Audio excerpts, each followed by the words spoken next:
জানার প্রয়োজন নাই, বেশি কিছু আপনি যদি নাও জানেন আর প্রয়োজন নাই। ইনশাল্লাহ কথাগুলো বুঝবেন, এটা বিশ্লেষণ করবেন, এটা ব্যাখ্যা বোঝার চেষ্টা করবেন, ইনশাল্লাহ আমল করা সেভাবে চলবেন ইনশাল্লাহ।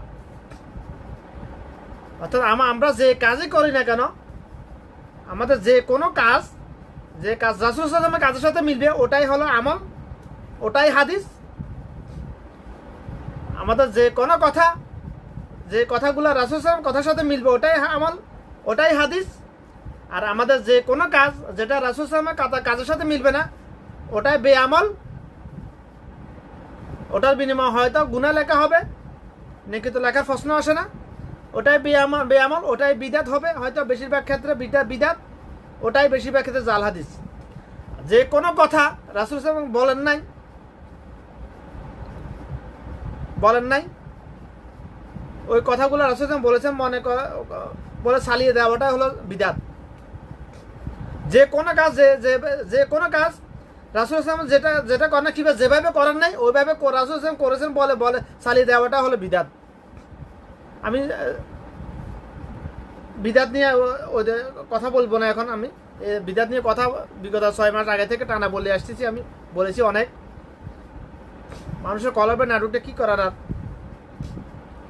আমার উদ্দেশ্য একটাই, মানুষকে বিদাতি ফেরকাবাজি থেকে, বিদাত থেকে মুক্ত করা, বাংলাদেশে বিদাত নির্মূল করা এবং শয়তানি ফেরকা থেকে মানুষকে মুক্ত করা ইনশাআল্লাহ, আদম সন্তানকে। আমার উদ্দেশ্য এটাই। বাকিটা আল্লাহি আলেম, আল্লাহ যদি চায় করাবে আমাকে দিয়ে। আল্লাহ দ্বীনের খেদমত যদি আল্লাহ ফাঁকের করার ইচ্ছা হয়, আমাকে দিয়ে করানোর ইচ্ছা হয়, তাহলে করাবে। আমার করার ক্ষমতা নেই কোনো কিছু। আমি যে এখন যে কথাগুলো বলতেছি, এগুলো দুনিয়ার কোনো কিতাবের মধ্যে পাবেন না। বলো আমি কোথায় পাইলাম? আমাকে আল্লাহ পাক কথা বলার এলেন দিয়েছে, এই জন্য বলতে পারতেছি আমি এতটুকুই।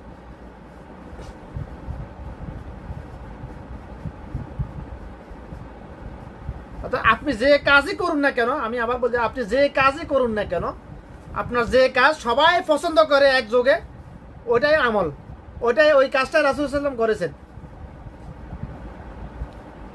আপনি যে কথাই বলুন না কেন, যে কথাটা সবাই পছন্দ করে একযোগে, ওই কথাগুলোই রাসূল সাল্লাল্লাহু আলাইহি ওয়াসাল্লাম বলেছেন। এবার আপনি যে কাজ করুন, আপনি যে কাজই করুন না কেন, যে কাজ আপনি ছাড়া আর কেউ পছন্দ করে না, ওই কাজ রাসূল সাল্লাল্লাহু আলাইহি ওয়াসাল্লাম কখনো করেন নাই, কাল্লা কখনোই করেন নাই।